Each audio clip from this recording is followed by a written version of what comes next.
20 começaria a formar bolhas e se deformar.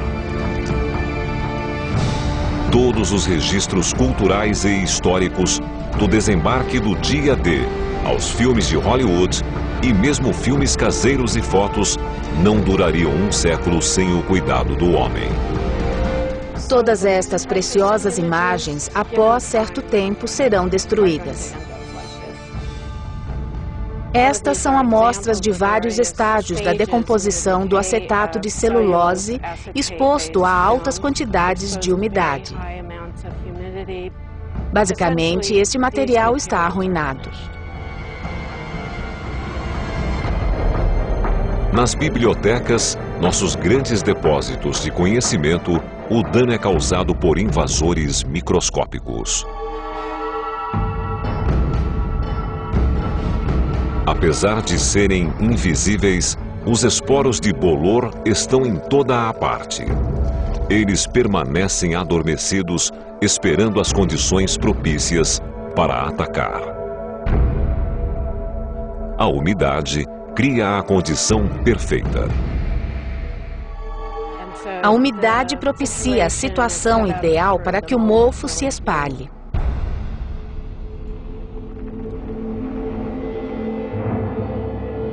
Alguns livros e documentos poderão escapar desse destino. Os pergaminhos do Mar Morto sobreviveram 2000 anos em uma caverna no deserto da Judéia, graças ao clima árido e à falta de luz solar. Mas esta é uma rara exceção. Sem a intervenção do homem, um livro como este poderá durar no máximo 100 anos.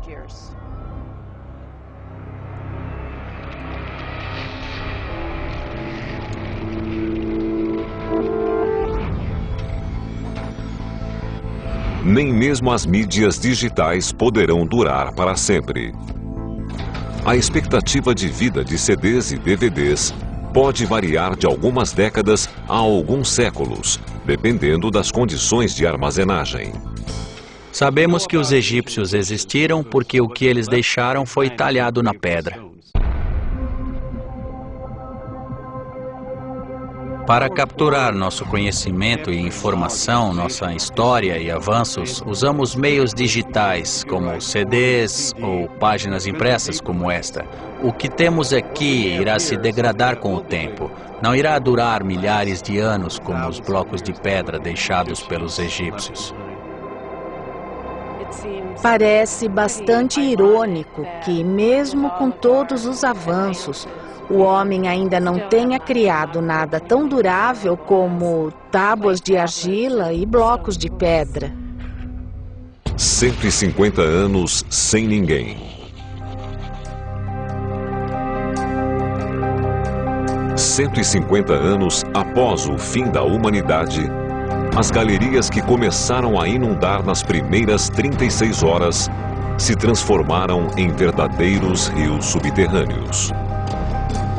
As vigas e arcadas que sustentam o teto destes túneis estão prestes a desabar. As galerias não são muito profundas. Estas colunas não sustentam apenas o teto dos túneis, mas também toda a rua. Após algum tempo, se estes túneis ficarem cheios de água, a corrosão irá atacar as colunas e teremos grandes desabamentos. Os túneis ecoam com o som de aço e cimento rachando. E as ruas acima são tragadas pela terra.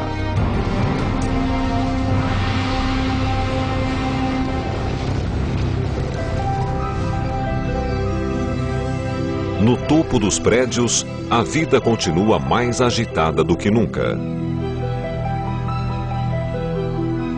Os arranha-céus abandonados são invadidos por trepadeiras adaptadas para se alimentar da água da chuva que se acumula em vãos e rachaduras.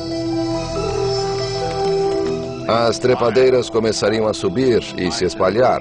Seria bom se elas produzissem algum fruto comestível. Seria preciso ter plantas frutíferas ou algum tipo de alimento para atrair os animais. Então teríamos um ecossistema vertical no topo dos prédios.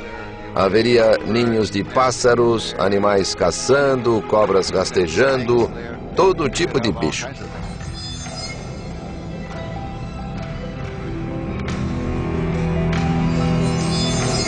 Após insetos e pequenos animais se estabelecerem, surgiriam os primeiros gatos. Existem exemplos interessantes deste tipo. Se você for ao Coliseu, verá que ele está cheio de gatos. Tumbas e catacumbas abandonadas também são povoadas por gatos. Eles se estabelecem nesses locais e costumam sair durante o dia. Estes felinos são os descendentes de nossos gatos de estimação. Logo após o nosso desaparecimento, eles deixaram de comer ração para caçar ratos e pequenos pássaros. Procurar comida ao ar livre foi um trabalho árduo.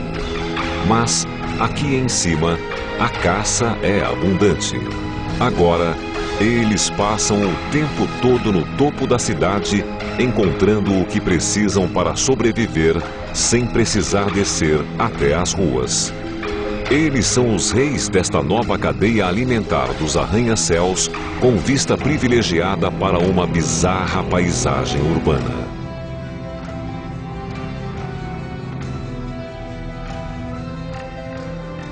Posso imaginar a cidade de Nova York com os edifícios cobertos de trepadeiras, águias cruzando os céus. Seria incrível, absolutamente incrível. Para os gatos, a vida neste novo ambiente poderia levar a estranhas adaptações. Acredito que, se você tiver bastante imaginação, poderia dizer que, em algum momento, eles conseguiriam voar como esquilos e planar entre os prédios. As possibilidades existem. Basta você imaginar o que poderia acontecer neste ambiente incomum.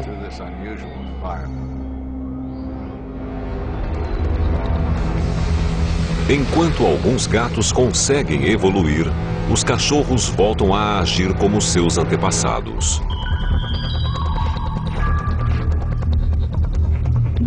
Descendentes do cruzamento entre cães e lobos andam em bandos para caçar animais maiores.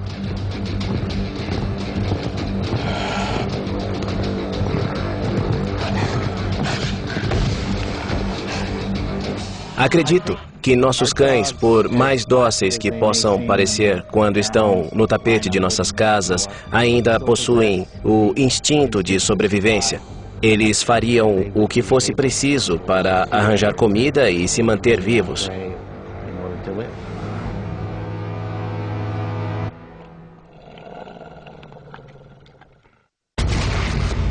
150 anos sem ninguém. 150 anos após o fim da humanidade. Os oceanos estão cheios de vida. Para as criaturas marítimas, o desaparecimento do homem foi muito benéfico. Historicamente, usamos os oceanos com dois propósitos: obter comida e jogar detritos. E ao longo do tempo, nossa capacidade de destruir o oceano tem sido cada vez maior. Sem seres humanos para pescar e poluir, os oceanos ganham uma incrível recuperação. Isso já aconteceu no passado. Na Segunda Guerra Mundial, barcos de pesca aliados evitavam o norte do Atlântico e as populações de peixe cresceram como nunca. E a biologia dessas espécies de animais funciona a seu favor porque seres como o peixe-lua produzem milhões de descendentes por ano, mais do que um animal terrestre do mesmo tamanho, como uma vaca. Graças a esse grande potencial reprodutivo, os oceanos se recuperariam rapidamente se a população humana desaparecesse de repente. Pesquisas mostram que no século XVIII, Antes de serem destruídos pelo homem, os oceanos sustentavam grande quantidade de